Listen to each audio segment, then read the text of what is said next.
we're coming up here to the fall and winter market, but is there anything that you need from me or anything that I can do for you? And they were like, I'm really glad you called. We actually have a home we need to sell. What the heck? That is amazing. Yeah. I, I think a lot of it, I think agents are just getting out, like they're so in their heads about the market just being doom and gloom and nobody wants to move. They're locked into their homes because of the low interest rates. And I hear that from people all the time. And then I'm like, yeah, but what have you literally done in the last 90 days? It's like nothing, like because nobody's moving. It's like you're taking yourself out of the game completely, Right. right? That is awesome. So just is your database super organized where you know where to call? Did you start at A in your phone or like give us more? Yeah, so my database is extremely detailed. So we have hashtags for each and everything. We know who's hot, who's nurtured. We know who we're supposed to be calling. Everybody's making their phone calls every single day. And then now I'm working through my past clients. So I just go down the list and I start at the top in A and work my way to Z and just say, hey, thanks for doing business with me in the past. How's things going? How's the house going? And we're just literally breaking bread and then here we are. Yeah, and the question is there like a typical, like I just wanted to reach out to see if there's anything you need help with or anything I can do for you. Is that kind of like your go-to, Yeah. like want to get that sentiment across in these calls? Yep. Awesome. It's amazing. I wish it was more complicated. I wish it was. Yeah. I mean, If it it'd was be if it was more complicated and it cost a lot of money and there was technology involved, it would be way more attractive to all of us. But oh it's yeah. super not sexy. Thanks for sharing, Amanda. Yep. Awesome, awesome. All right, who else has a win? Get in the chat. Richie got one new listing, two hot buyers. One buyer is 1 million. Richie, I'm gonna let you share on this call because you're so consistent and you're so loyal to just you are totally married to the process and you have consistently divorced the result. So share something about how you consistently get. What are you scowling at me for? I Share. don't know what you're talking about, but thanks. That was nice of you to say. But yeah, I mean, I'm in the office every day. I'm making the calls, and it's funny. Amanda said she was just doing that, but I was going through my old text messages, and I saw so many text messages of people I just reached out to, and they never got back to me. And I just sent a quick text that Happy Halloween with a Halloween face. Curious if you had it. If there's anything I could do for you, are you still thinking about making a move? Question mark. And like I've had so many people reach out, no, not yet, or maybe in 2025, but at least I'm getting some sort of answers from people. But just going back through your old text messages is amazing how I just came across some leads. I'm like, holy cow, right? So Awesome. um but the buyer I got was from a referral, which is awesome. It was from a cold call from a guy I sold his house, did a lot of work for him, and now that guy's just been sending me referral after referral, and he was the biggest pain in my rear. I thought he would never give me a lick of anything, but he is like one of my number one advocates now, which is so amazing. And Richie, what do you do for a guy like that you know will bring you? Do you put him in the database differently? Do you send him like or do you have your database segmented where you treat your advocates differently? What do you do for them? Yeah, yeah. So I follow the Buffini program. So we have our A's, A pluses, B's, and C's. So he'll go into my A plus. He gets invited to all of our client events. He's one of our top people for our client giveaways. He's someone I reach out to on a every 2 month basis. Something pops up for either text message, phone call, or a handwritten note card. And that's pretty much how the system works. Every 2 months is just a nice little touch.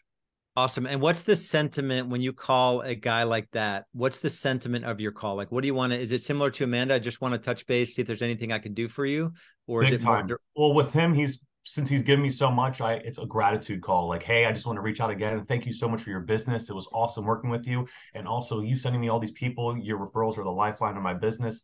Thank you so much. I just want to let you know that really means a lot to me, you know. Awesome. Really good. Awesome. Awesome. Let's get a few more shares. Everyone has to share a positive focus, either in the chat or you can unmute yourself, but not a single person is not going to share. And even if you're like, I don't have a positive focus, like that is like even more the reason why you have to find one. It could be something little. And I'm gonna even the person I'm looking at right now. Let's see if she notices that I'm looking at her. Oh, she's playing cool, like it's not her. All right, camera's on. Let me see more people. All right, more positive focus. 30,000 price reduction. That's awesome. Save the deal. Amazing. Got my first listing. Amazing. I remember when I got my first listing, I was like, oh my gosh, this person is trusting me to sell their home. They don't know that I've never listed a home before. I think my first 100 deals, I think I did like 2 listings. That's awesome though. Parsons had first closing a few weeks ago from a call into the office phone. Love it. Love it. Got a great buyer lead who is an experienced investor ready to buy cash ASAP. Joni just went under contract for a listing that went live on Thursday. Joni, anything to share about lead source on that? Any wisdom you can share? Anything listing related, we always want to hear. Michael Wagon says, hosting a booth, local market, days events in a couple months. I can share on that, Lars. Yeah, let's hear it. Well, I met her at a bar. Who says you don't meet listings at a bar? She was my waitress, and she had just moved to the area, and you just start up conversation, let them know you're a realtor. She ended up getting a job at my girlfriend's place, and I didn't know her before that, but just developed a relationship with her. I play euchre on Thursday nights, and so I got to see her there, and that's how I got the listing. It's all about relationships for me. Awesome. I love that. Aaron says, signed a seller from a digital listing appointment. I love that. Taking listings from South Carolina in Colorado. Had a great Halloween event for the public and got 80 additional people entered into my database. Christy, tell us more about that. Where are you? There you are. All right. So tell us what you did. It might be too late since it's Halloween, but maybe next holiday we can do it. So what'd you do? So you could probably do any sort of event for any reason. But we do this event annually, and we do about 4 events a year. And this is the only one that we have that's open to the public. And every year they say when you do an event to add another tier to that. So make it bigger and better by just adding something. Our event is an outdoor Halloween movie. It's free. And we have free popcorn for everybody that comes. And this year we added trick-or-treating, and we just had people sign up for giveaways. So we gave away 4 free movie passes and then a gift card to like a local fun spot that we have called Main Event here. And we actually just went through all of our sign-in sheets, and we did get 80. There was hundreds of people at this event, but it's 80 names for me to put into my database to just touch over and over again. Yeah, that's amazing. And the best part of it was the free part. And you probably, how many people did you, so it was open to the public, and your database, you probably invited your whole database, but only 10% ever go to anything. So you get credit for all of that. Anything that you did on social media to drive awareness? Yeah, I would say all of our driving for this event is social media based. So it's creating an event, getting the venue to share the event as well. We actually have it at a local park that has a brewery and a barbecue place. So that drives people there as well. And we got them to put advertising on their pages, posting it in like the local mom groups, because there's a lot of kids that attend this. I'd say the main driver is definitely social media for us. Awesome. And like Instagram or Facebook or both? Both. Yep. Awesome. So you guys can go stalk Christy on one of her channels, business or personal, or both? Both. I have a personal Instagram, and then we do business and personal on Facebook. Awesome. Thank you for sharing. They're really, really good. Took a new listing, mobile home listing. Got a closing in 2 weeks from a former client. I got neighbors closed last week. Kind of tough buyers. So are they like, hopefully they're moving out if they're tough. Maybe you got rid of neighbors that you don't like. Investment properties now on the market. Awesome. Closed on third property on Thursday. Got a new buyer. Positive Focus finishing up my intro letter, and it's going great. $51,000 price reduction. Awesome. Seller was fighting Kathy. I would not want to fight Kathy. I'm sure I knew you were going to win that one. Very persuasive, like a velvet hammer. Bethany, schedule first appointment, meet with a seller, new buyer referral, expired and listing pre-boxes. Love that. just helped a buyer close and dream home, leasing, awesome business planning and gear for 2024, keeping it simple, but focus, taking action over doing more research. New accountability partners for 2024. Always feels good to have people in your corner. Running partners are key. I don't know that I've achieved anything without like somebody that knew I was doing it or like literally gave me accountability. So if you don't have that in your life right now, you probably want to get a running partner, just someone that, you know, is of like mind, that you can get along with, that you can push. Love that. Past client called me to come list her home 4 years ago, helped them buy. Amazing. Prospecting. Awesome. Really good. Thanks for sharing, everybody. So let's get into a topic that most people don't want to talk about. And I'm not surprised that our attendance is a little bit low today. And I want to unpack this conversation in a way that would like you're exactly where you are for a reason, some good, some bad. But the purpose of having this conversation today around finances is so that you can decide today, if you're not where you want to be financially, you can decide today that you're going to end up in a different place in the future. And so the inspiration for this training, it actually came from Jessica, who's been with me for a long time, dealing with some of our paid coaching clients at Real Estate B School, and specifically like people not being able to afford coaching and credit cards being turned off. When we reach out to them, it's like, what's going on? It's like, I have no money. I owe the IRS $140,000. My credit cards are maxed, right? And this is coming out of, and I'm sitting in the sales seat in Real Estate B School. So I'm talking to agents, 3 to 5 agents a day. And I'm getting into like really getting into it with them about where they are. Like, tell me more. So like nothing vague, specifically, what do you owe the IRS? It's like, get the statement. What do your credit cards look like? You know, so I'm in conversations now every day with agents that are just struggling. And this is coming out of like a really good run, right? So you could argue that maybe COVID freaked people out, but then it was like 18 months of like homes are just selling, right? And so I think part of it is I don't really know all of the psychology around it, so I'm not going to claim to be able to unpack that for everyone. There is a good resource that if you struggle, if you're not where you want to be financially, I would recommend The Psychology of Money is a good one and a pretty easy read. And then I don't know why I love this guy, but I've started watching I Will Teach You to Be Rich on YouTube. What's his first name? Ramit, Ramit. And it's just fascinating to see a couple unpack their financial world and some of the behaviors and why they behave a certain way. And it may help some of you that maybe you haven't figured it out this part of your life, just to see how those conversations go and see like, why doesn't the husband and wife talk about finances, or why do they have these beliefs about finances, or why do they overspend or underspend, or you know, it's really fascinating. So that might just uncover some things for you that might be helpful. Let me ask this question.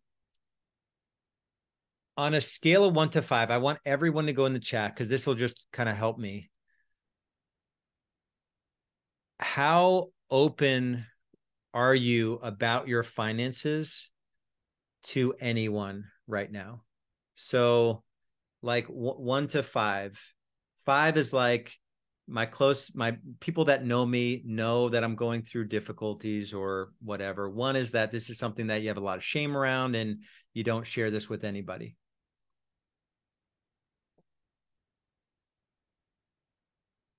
Okay, so we've got pretty good there. Let me ask you this question. Scale of 1 to 5 again. And I'm going to put, actually, I'm going to put a line in the chat. So stop answering if you're answering the old question. I'm going to put a line here. All right. So scale of 1 to 5. 1, you are not even close to where you thought you'd be financially at this point in your journey in business. And 5, you are absolutely crushing it. This is a harder question to answer, but I want you to be really honest on this one, and I want to see where you guys are at.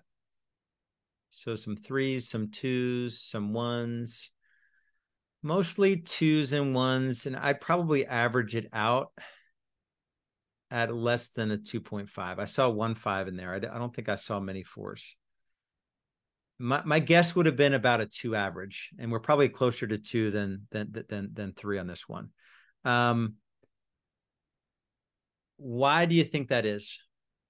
So why do you think that most agents, I just want to hear openly, why do you think that most agents aren't where they need to be financially or want to be financially? Is it like, I don't do the things I know that I should do? It's too competitive. The market's getting the best. Like, what's the reason you think you're not where you want to be financially? There's no right answer in this one. I literally just want to know why you think you're not crushing your financial goals. And if you're not engaged in typing in the chat, start doing that for me.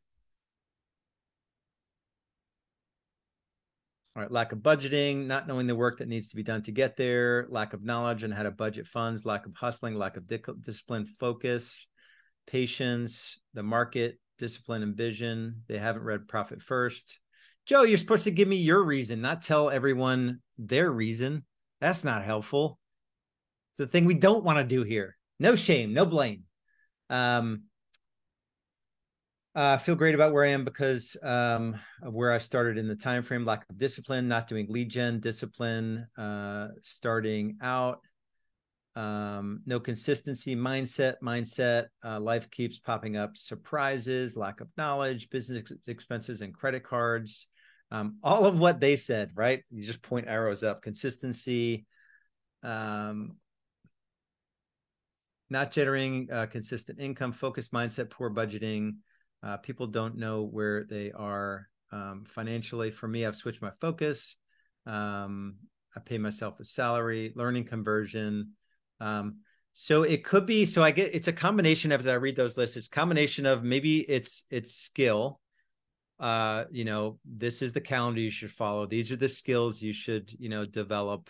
Or part of it might be will. Like there's mindset, or there's some, like I know how to lose weight, but I don't want to go to the gym and eat well, right? So that's like an easy analogy for me. It's like, I know how to be in shape. So when I'm 225 pounds and I'm fat and I'm not, it's not like I don't know how to be in shape. I just don't do it, right? So for some of you, it's like, you know what to do and you're just not doing it. And for others, you may not know what to do, right? I want to give you a couple of tools today, which I hope will be helpful to allow you to turn this around. How many, maybe I'll kind of say something I see of the real estate industry. Generally, I think as real estate agent, there is and maybe just society in general, there's, we need to have people think a certain way about us. And so it's kind of keeping up with the Joneses. Does anyone feel that in real estate or just in general? It's definitely societal. I feel it, and it doesn't go away at any income level. Sometimes, so some yeses there, definitely feel it for sure. Okay. Let me, yeah. What's the question? Could you elaborate a little bit on that? Like, what do you mean by keeping up with the Joneses? Yeah. So this is lifestyle creep. So it is, if you make $10,000 a month and the lifestyle you want doesn't fit in $10,000 a month, as a society, Americans tend to spend $12,000 to $15,000 a month because they can't see life without Starbucks, or they can't see their kids not doing all the sports they want. They can't see living an $8,000 monthly life. They just have to live that 12 to 15 because all their friends seem to do it on social media. And this couple just went on this vacation for spring break, and how come they don't have money in the bank to do it? So it's kind of like that sense of like, people are doing things that you want to do, maybe you can't afford, but maybe you do them anyway. And you've left yourself in a position where your finances aren't where they need to be. And I think in real estate, it's like, it's the agent that owes 140,000. I mean, this is a true story. A guy I talked to that you wouldn't know this about him, has burned through $300,000 in retirement savings. This is in the last 2 years. 300 grand of retirement savings, has $142,000 bill due to the IRS, and I think they owe like $80,000 in their home equity line. Drives the big car, lives in the big house, has a country club membership, right? So that's exactly what I mean. Like, you're literally depleting your life savings because things aren't going, and he's not doing the things that he knows he needs to do to turn it around, right? So it's almost a little bit like head in the sand on some of these things that, in 90 days from now, every one of us could have a different outcome in any area of our life that we just decide to. So some of you today may decide to make a pivot around that. We just didn't know economic model. Yeah. So to Christina's point, there is, as you scale a business. So Christina and Sohail, they sell a lot of real estate, but they didn't really have the right economic model in place. And it's like all this money coming in, so let's just keep spending money. We're not tracking the way that we should. We don't know the economic model to scale, Sohail out of different parts of the business. So there's definitely part of it that's just a lack of knowledge. So that's totally fine. And some people were brought up. If you guys ever watch this or meet, maybe you won't think it's as good as I do. But like, most of us have our money beliefs based on almost 100% of the time in this show. It's like, how did you feel about money, or how did money play out as a kid? And it's like, it is what it is. And they show up in their own life now because of some of those things. So some of it is just, yeah, my parents, did this, and, now I do that. It's sort of stuff that we learn and we have to unlearn it. Phil, if you have a lack of long-term goals, it's easier to be swayed, for sure. So we'll talk about that, Eric, as well. I do think, having a vision for your life. Yeah, Stephanie, nobody spoke about money when I was a kid. Yeah. So Brittany's watching that show as a family, which is awesome. Yeah. And Troy makes the comment, like, there's no shortage of, advertising from financial companies that will give you money or let you borrow money, that are like putting a vacation in front of you, and there's like a MasterCard emblem on the bottom right. Right. So that's definitely, part of it as well. Yeah. And there's billions of dollars going into advertising for you to leverage your lifestyle, to use leverage to be able to afford a lifestyle. Does anybody, and just go in the chat. I want one more data point, and then I'll get into some stuff that's going to help and maybe not just commiserate with each other. I lost my train of thought. Does anyone find it hard, adapting and maybe being okay with, like, things are just different now? So 2021 deals were flying off the shelf. Maybe you didn't save the way that you should. Maybe you got a little lazy in personal spending and business spending. And now things have pivoted and you can't possibly see how to go back. Does anybody struggle with that? Like unwinding some things or getting back into parts of the business that you might have to get back into. So Sohail for sure. So Amanda for sure. Stephanie kind of relate to that. So I'm working with somebody who has built an awesome business. He did 3 million GCI in last year, and did 3 million GCI the year before. 21, when he did 3 million GCI, he made over $1 million. 22, when he did 3 million GCI, he only made about $700,000, which is a lot of money, but I'm saying relative to like 1.2 the year before. Now he's going to do about 2.7 this year. So the business has gone down for a variety of reasons.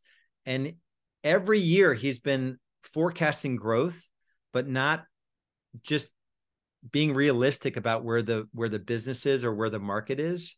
And he's spending money based on this figment of his imagination and not the reality of his situation. So I bring that up where it doesn't ever change, right?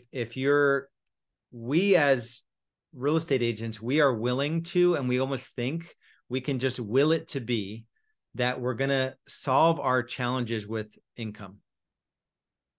Versus like nobody wants to go from 15,000 a month personal spend down to 8,000 a month personal spend. Like you don't want to think that that's the answer. You want to think the answer is I'm just going to figure out how to sell a couple more homes this month.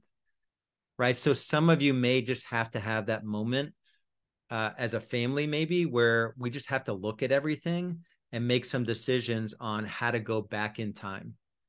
Maybe the home you're in or the cars you're driving, or you've crept up in all of it. And now maybe the next couple of years aren't going to cooperate. I hope they do. Everything we bring to you every Tuesday is around you guys crushing production.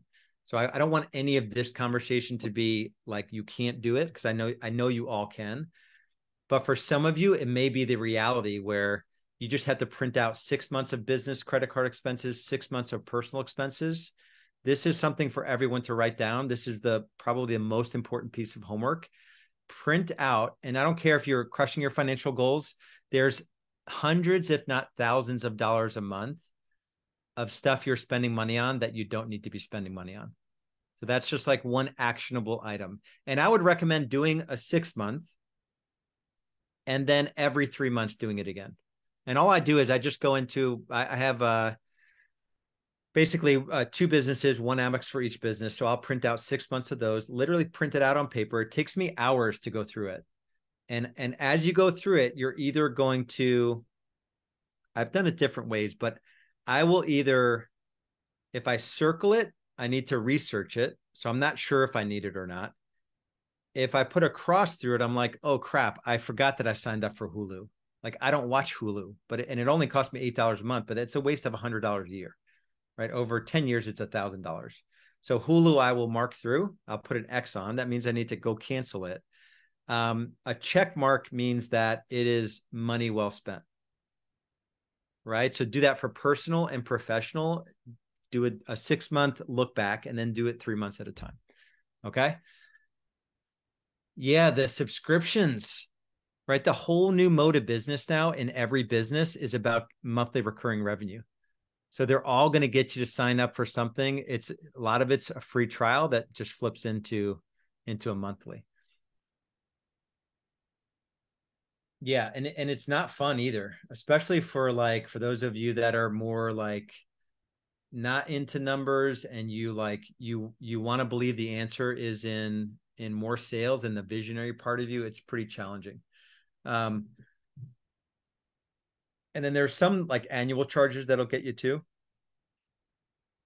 My wife hates it when I do it. She sees the printouts and says, "Here we go again." And then my wife tells me, "Already cut deep enough." Yeah, I mean, but if you cut deep enough, I mean, you want to live your life, but you can always add back, right? Okay, awesome. All right, let me bring up. I do have like a rhyme or reason with some of this stuff here. One tool, Jess, if you can find it, can you find our templated monthly net worth tracker? And let me just share my screen. And I want to make sure I just kind of get some of this stuff out. So I do this training often, at least once every year, if not once every 6 months. And surprisingly, there's not always the follow through that I think there should be. In terms of like, if I were to touch base with some of you, 3 or 6 months from now, like how many of you are doing the things? Can you guys, Matt Harris, can you see my screen? Financial Freedom Mastery. Thumbs up. Yes, sir. Awesome. Yep. Got it. So my hope for all of you guys is that you, at a bare minimum, you do this 6 month personal, professional printout exercise and just be honest with yourself. Probably want to do it with your spouse if you have one. And then to start tracking your net worth. And we're going to give you that. We're going to give you the tool to do that. And we do it monthly. I have a weekly version of it as well. At least monthly. So the first time you do it, if you've never done it, it's going to be really clunky, and you're going to be afraid of the answer, and you're probably not going to want to do it. You just have to power through that. And then really you have to set, who here is committing? I only have one page of videos. Who's here committing to going through the pain of doing it once and then doing it once a month? Okay. Who here is already doing it consistently every month? Okay, 1, 2. Okay, so 2 or 3 out of, I think I have like 30, maybe 40 people. So it's like in business, like how many of you track your numbers in your real estate business on a daily basis? Yeah, I haven't really met anyone that's like crushing real estate and they don't track certain things in their business. So same thing with your finances, the chances that you crush it financially dramatically decrease when you don't track this. It's not going to affect my life if you don't track it. I already track it. So I want you guys to commit to this. And once you get this going, it will take less than 10 minutes once a month. And so another thing to write down or do right now, the first Monday of every month, set up a recurring calendar appointment at 11 a.m. in your time zone. Give yourself 60 minutes. It won't take 60 minutes, but you're going to do your net worth. Just say net worth tracker and have it repeating 11 a.m. first Monday of every month. Okay. And then even if it's uncomfortable, you're going to see what it is, and you will be making pivots over time, right? 3, 6, 12, 24, 36 months in, you will have gone through this and you'll realize that, yeah, you can solve it with assets, but you can also begin to chip away. You know the debts that you have that you don't want to have, that you'll have to make decisions around making more money, spending less, and some of you have to put the difference not into investments, into just paying off junky debts. This doesn't matter what's going on in the market. A good market, if you're at a point now where you're not happy with your finances and we just came out of a really strong market, it's likely that it wasn't just the last 12 months or 6 months that led you to the point where you are, right? So that's a little bit of good, bad, things you can control and can't control led us to the point where our finances are what they are. The great thing is that we can make different decisions going forward. So one more, if you guys can humor me at this point, because this is just as much for me to learn more about where you guys are and what you're struggling with. What comes up for you? Like, what's the feeling you have as we get into a conversation about net worth and personal financial situation? Give me some words in the chat. Like what's a general feeling around it?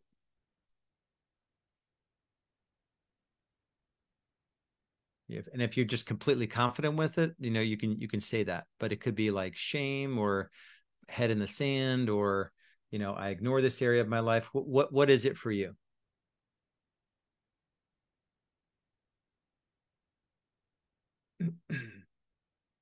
Anxious, nervous, anxiety, scarcity, too comfortable, need growth. Yeah, that's a good point. So you could be at a point where you have some comfort, but you also haven't achieved your stretch financial goals. Frustration, loser, anxiousness, hopelessness, anxiety, frustration, caution, getting there. I like that one. I'm not where I want to be, but I'm not where I used to be. That's one of my favorite sayings. Taking too long to build, so maybe a little bit of impatience, excitement, scarcity, some security, but roller coaster. That's a really good one. Roller coaster. Raise your hand if you've ever felt like an income roller coaster in real estate. Like 1 month, you're like, I'm the best financial person ever. I cashed $50,000 this month, and you have no closings for 2 months, and you're like, I am a loser, or day to day. I've definitely felt afraid it's going to hurt to make the change. That's good. Some security, anxiety, avoidance, waste of time, too comfortable. Yeah. So this is one of those things that, it's kind of easy to ignore this area of your life. For some of you that aren't focusing on this, the first step, like I said, 6 months and 6 months, and then do that quarterly, and then just start tracking your net worth. And net worth, it's very simple. If you're in Real Estate B School, we've got training videos on how to input every number. It's just your assets line by line, and then your liabilities line by line. All your liabilities are your credit cards, your home mortgage, your car loans. Your assets are your checking accounts, your savings accounts, any 401k accounts that you have. And if you don't know how to track your net worth, just go to YouTube and like, how do I track my net worth? And there'll be like a 5-minute video from somebody that'll tell you how to do it, and you can use that template, right? So there's you can definitely get more information. I like this quote. Money isn't the thing that should drive us. But Jim Rohn, set a goal to become a millionaire for what it makes of you to achieve it. Do it for the skills you have to learn and the person you have to become. So I think for a lot of us, and I've been here, especially in the early days of my journey, my business was my playground to just spend a lot of money on things, and they were mostly just distractions in the business. So the point of the business, like the real point of a business, is to be able to do all the right things, install the right systems to make an unreasonable amount of money in a reasonable amount of time, and have an overflow of cash to be able to do whatever you want to do with. This call is not about investment options, right? But to put you guys in a situation where there's just an unbelievable amount of overflow, and then you can decide what to do with it. Most of us, though, and Joe Grant mentioned the book Profit First, which is just a discipline around moving money. For some people, that's a hard book because it is a roller coaster for a lot of agents. There's not a consistent, 40, 50,000 coming in every month. But the point of it is that where your money is going to go. And the point of the business is just a vehicle we're using to build our net worth to whatever level we want it to get to. And yeah, it definitely does take time. And it takes focusing on the activities that we know make money. And even if we don't feel like doing them, we do them. But the point of the business is not to have this playground where we can just do what I want. I had a call with a guy, my frontline at EXP, and he did an incredible amount of business last year. I think like 167 million or something crazy. He had 3 agents leave his team. And he told me after the fact, I wish he would have called me as he was going through it. He's like, I was thinking, like, what's the point? Like, do I even want to do this? Like, maybe I'll just go down to like me and like an assistant. And no matter where you are in your journey, you will have times where you feel like there's got to be easier ways to make money. And he got through it, and he replaced those agents with stronger agents, and he's back on track to, do 150 million this year, and all's well. But mentally, I think the mental game of business is more important than actually like the skills. I think a lot of us look for tactics and where will the leads come from, when it's mostly just the mindset to be able to sit down and do the work. And I'll say this, the financial part, it's only one measure of success. So there's no, your priorities may include, being a good steward of your time and getting a really good return in the business, but this doesn't trump everything, right? I'll botch the, like Sam Walton on his deathbed. I don't know it exactly, but maybe it wasn't his final words, but it sounds better if I say it that way. I got it all wrong. So here's a guy who has like an unbelievable amount of money, but just focused on the wrong thing. So we don't want the money to trump everything. It just makes life enjoyable, makes your ability to help others, easier. And it does make life a whole lot less stressful. Yeah. Who said that? I blew it. Yeah, that was it. I just read a comment that Joy says, I've thought about driving a garbage truck at times after 25 years of real estate. I remember when I was like hard, like in the grind of real estate, in our market, Charlotte, you could be like 20 minutes from where I live and be in like cows. And I would be showing homes in God knows where back in the day.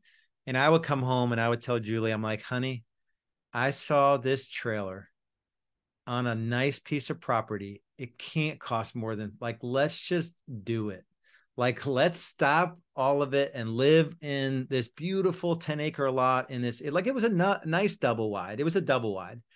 And I was just ready to like commit business suicide. Who here has been through that? Like, you're just ready to commit business suicide. Yeah. So but the reality of it is that we're not really employable at this point. I'm not employable. There's nobody that can employ me and put up with me at this point. And the money you can make in real estate is like multiples what you can make in a normal job, right? If you do the work and you put the systems together. All right. So generally we're in an industry where you're comparing yourselves to people that you know nothing about. What's the expression? All hat, no cattle. That is the real estate industry. So guard yourself against that, right? This story, this was a conversation I had yesterday with a guy in Silicon Valley that's externally, he's got all of his shit together and he's burned through almost $500,000 of savings in the last 2 years. Part of it was he has a brokerage that's not set up the right way and he's having to fuel that with his personal money. But you wouldn't know it externally, right? So he's still doing all the things that would lead you to believe that he's got it together, right? So don't ever look at somebody and judge yourself against them when you know nothing about them. What was the expression from Bold KW? It was, you're comparing your insides to other people's outsides. So stop comparing your insides with other people's outsides because you don't know anything about their situation, right? And nobody talks about this. I think this needs to be a topic of conversation where just more people are willing to talk about, in not to bring up agent attraction, but in EXP, part of the conversation is, and we get to the same endpoint every time, is that you have no plan, like no legitimate exit strategy, and you're not saving enough to bridge the gap between where you are now and where you want to get to financially. But I think that conversation with other agents needs to be an open conversation about like, where are you financially? And then be honest with other agents about where you are financially. And maybe in that you can find somebody that you're willing to hold yourself accountable to doing those printouts or doing the, sharing your net worth with a complete stranger, right? Just one other person that is external to that you're willing to. Oh, Wayne Dyer. Don't look at other people's gardens, only tend to your own garden. I like that. All right, so let's get into a little bit here, and I think we're still good on time. Guys, as you come up with thoughts, please put them into the chat. This is really helpful to kind of hear where you guys are at. The thing that I found most helpful, and this is for many people that are successful when the market would generally have you believe that it's not, is there has to be some emotional leverage. So whatever that looks like for you. So it could be that you're at the point in your journey where you're looking for an exit, and it could be a picture overlooking a lake and you're going to buy a mountain house and retire. For me, back in the day, this was a picture taken in April 2010. This was my emotional leverage. So I had this picture printed out where I worked, and I was willing to do whatever it took to hit my goals, right? So part of it is the reality. Like you have to get out of, there could be this paralysis that happens because you're down on yourself because you're not hitting your financial goals. You're thinking the market is no homes are going to sell because of World War III. You're in the 24-hour news cycle. You're comparing yourself to everyone on social media, and you're actually not in the actual game of business, right? So find your emotional leverage. I do think this is worth screenshotting. I want all of you to think about your business like an actual business. where everything you're doing your business is with a mindset on you're actually building a business. Only like it's like 1.8% of agents sell 25 homes or more per year. And at 25 homes, you're not financially free. So if you're not at 25 homes, you think that might get you to financial freedom. It's not going to get you to financial freedom. So you have to start to look at your business like an actual business. So what lead gen levers have I installed in the business that are systematically bringing in inbound high quality leads? Am I applying the discipline to have the conversations? Do I have a metric? I asked the question about who tracks their numbers. It was only of my screen of 40, it was only like 5 people, but if you don't track that one number, chances that you sell an unreasonable amount of real estate are really low, right? So I would argue probably 20 meaningful conversations every day. And it's not a cold calling conversation. It's just you need to be in conversation with decision-making adults about real estate. So start to look at your business like an actual business. Profit first, really good resource. You have to decide in advance where your money is going. So when a $10,000 commission check rolls into your bank account, like X dollars goes into the expense account, X dollars goes into the tax account, X dollars goes into the profit account, X dollars goes to pay me, right? So there's no profit first is technically twice a month, but you could do it on a commission check basis where you don't have $10,000 to spend, right? You know that you've got to pay the taxes. Probably half the people I've talked to in the last week, doing sales for Real Estate B School owe like a lot of money to the government, right? So you get that $10,000 check and your lifestyle maybe is such, or you're spending money on things that you don't actually like. Part of that check has to go in a separate account where you're not going to owe back taxes to the government. But nobody talks about it, right? But I will tell you, half of the people I'm talking to owe money to the government, right? So again, it's something that nobody talks about. We talked about net worth tracker, right? You've got to track your progress. You've got to do the quarterly printouts and ruthlessly eliminate the things that aren't, 100% necessary. And for some of you that aren't where you want to be financially, it's eliminating things that you've gotten used to. It's just the reality of it. Otherwise, you're going to continue to slip financially and you're not going to achieve your financial goals. I love that. Joe keeps a photo of his granddaughters. And there's no shame around any of this, right? So I think the shame comes in a lot for like everyone else seems to have it together and nobody talks about this. And growing up, nobody talked about finances. But as a group, let's decide that we're going to stop doing that, right? So there's no shame in where you are. It's just a number, right? So the only time you can change something that you don't like about your current situation in any area of your life is today, right? So try not to carry around any heavy heart around any of this, because you probably, if you're on this call and you have some shame and you're not where you want to be financially and you're afraid to even track your net worth because you're thinking it's probably negative, I promise you there are others on this call that are in a worse situation than you and nobody's willing to talk about it, right? So you're just not alone. Everyone's challenged financially. Probably 90% of agents are struggling right now financially, right? So just let go of any baggage, emotional heaviness you have around this stuff. There's a really good, I don't love everything Dave Ramsey, but the Total Money Makeover was a really good resource. We went through that as a team, as a real estate team. We actually did an exercise where we did a 7 F's exercise. It's like a Tony Robbins Wheel of Life, but it's with like 7 F's, like finances, family, fitness, faith. I forget all the other 3, and you grade yourself 1 to 10 in each of those areas. And like half the team were like a 1, 2, or a 3 in their finances. And we were like, holy cow, we didn't even know it. Right. But people that had massive credit card debt, they were not achieving their financial goals.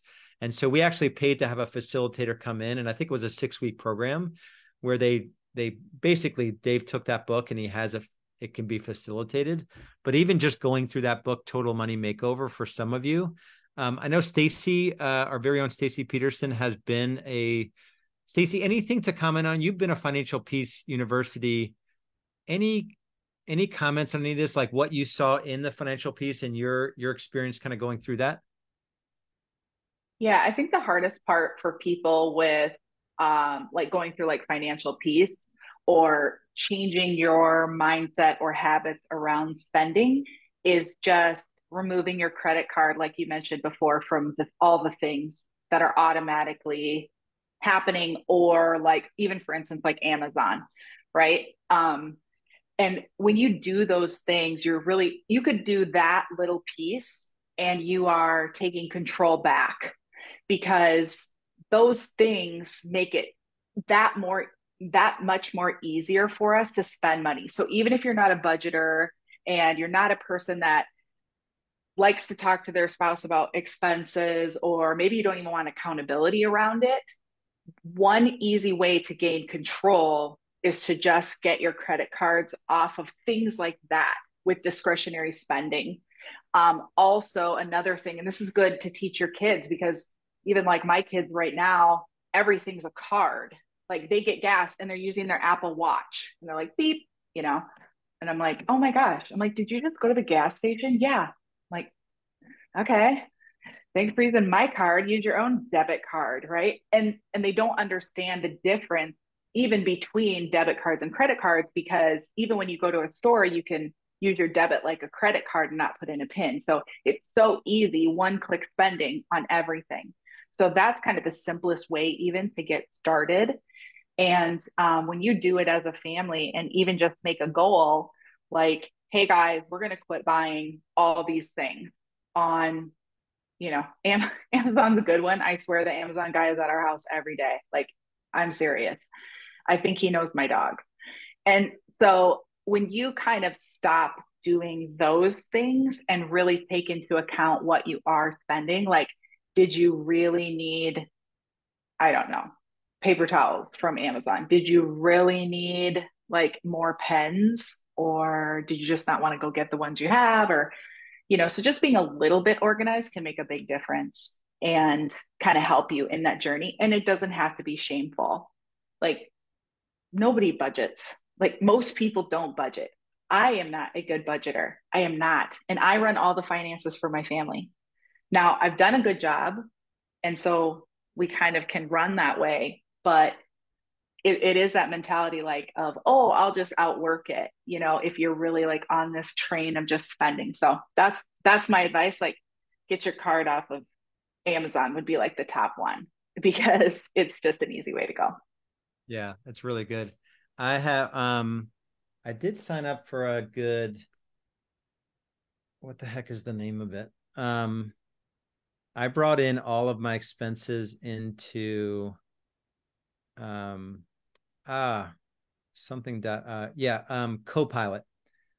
So Copilot, I think it's copilot.ai. It just brings in all your expenses and your review and put them into different categories. And it's a really, really, you only got to tell it once, and it like 95% of the category expenses it categorizes accurately, but it'll just run in the background for a series of months. Like, train it a little bit in the beginning and let it run, and then you can really see where your money's going. And it's like, oh, holy crap! Like, we spent $1,500 last month eating out, or we spent. My daughter Kendall. I don't know. For some reason, she thinks I'm not going to be able to afford to send her to college. I think she's already looking at these like equestrian colleges, and she already knows that there's some ungodly amount of money. But she's like, family, and she's 13. She's like, we are going to shop at Costco from now on. Whole Foods is way too expensive. And then I'm humoring her. I take her to Costco. I'm like, there's no way Costco has any of the Whole Foods stuff we buy. Like, guaranteed, I'll just take her there once and we'll be done with it. They had every single thing, like 99% of the stuff. We're now saving like half of what we spent at Whole Foods. All the bars, like we would buy like $3.50 bars at Whole Foods. And my son eats like 4 of them a day, 5 of them a day. Now they're like 85 cents. And the raspberries, organic raspberries, I'm like, they're not going to have anything organic. They have a whole room of organic fruit, right? So we'll probably save $1,000 a month, if not more, on just groceries. So it's like little things like that. Real quick, let me see if there's anything else here. It is a habit. You know, Stacy brought it up. The habit of, and we're probably even worse. We've gotten better only recently because of Kendall. But I'm like, oh yeah, look, Amazon. I'm like, I wonder what came. Did I order it or did Julie order it? And then you're disappointed when it has your spouse's name on it. You're like, I'm like, I don't get to open a package, right? It's this instant gratification that we fall into. You guys know I'm obsessed, hopefully, about the book Atomic Habits by James Clear. This is one area of our lives that 100% falls into like the habit of getting coffee from Starbucks every day or multiple times a day, the habit of just picking up your Amazon app or, you know, going to the grocery store 5 times a week, you know, versus like now Kendall and I go to Costco once a week. My wife doesn't even shop anymore. Right. So, and I get to spend time with Kendall and my wife doesn't shop. It's like this win-win-win. So it's just the daily process. So it is a habit. I like the quote from Profit First. Profit or wealth is not an event. It's a habit, right? So you're not magically going to show up and in 1 year you close 1,000 transactions and all of a sudden there's $5 million in your bank account, right? This is something you're going to build over 1, 3, 5, 10 years. You're going to systematically, through habit and discipline around your finances, that is the way for most of us to build a level of wealth that is uncommon in the world right now. And if we don't get a handle on this, you know, it's not going to be likely. So I'd get clear on, you know, different levels. I'll probably do additional training on, you know, what financial freedom is. Schedule the net worth tracker. I think it's just one easy thing that we can all do. Schedule the quarterly, you know, maybe I guess what would it be? Every 4th one is a little longer time block where you're going to print out your quarterly spending and you're just going to ruthlessly eliminate the things that are coming in that, you know, you don't need to spend money on. I really do like the Copilot. I like Copilot because it wasn't acquired yet. Hopefully it doesn't freaking get acquired by some big financial institution that like throws product at you.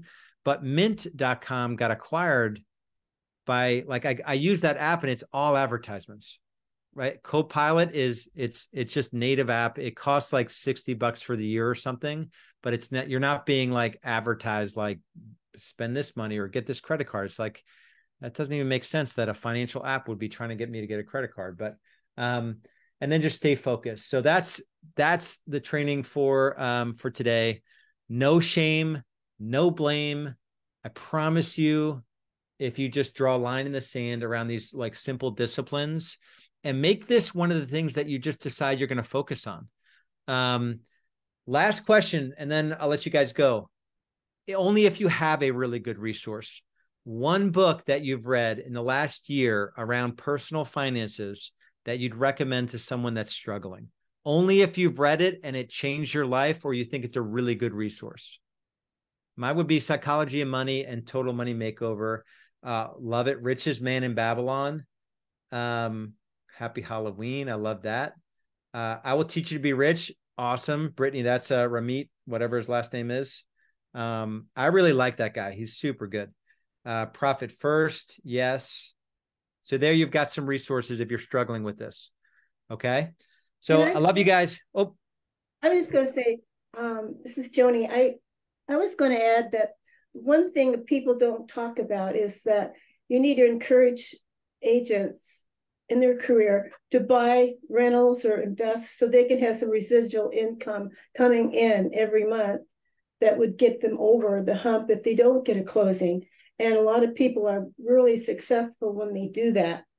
And sometimes they don't even think about it, but you do for sure pass a lot of deals on to your client, which you could benefit from. Yeah, we had a guy come into our summit, and he does like 100 investment deals a year with like different partners and agents on his team. And he's like, you know, we're the only industry that doesn't buy our own product.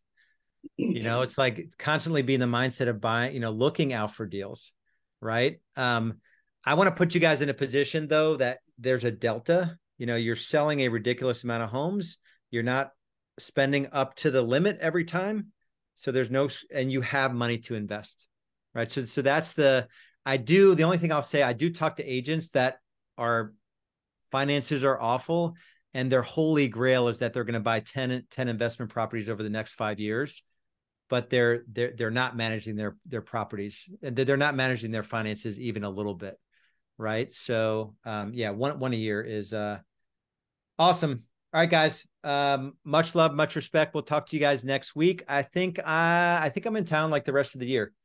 So I'll be on every one of these production masterminds, and the only one that we're not, the Tuesday in between, maybe the last two Tuesdays of the year that I won't be here, but definitely we're off the Tuesday between Christmas and New Year's. All right, guys. Love you guys. We'll talk to you soon. Be good. Bye-bye.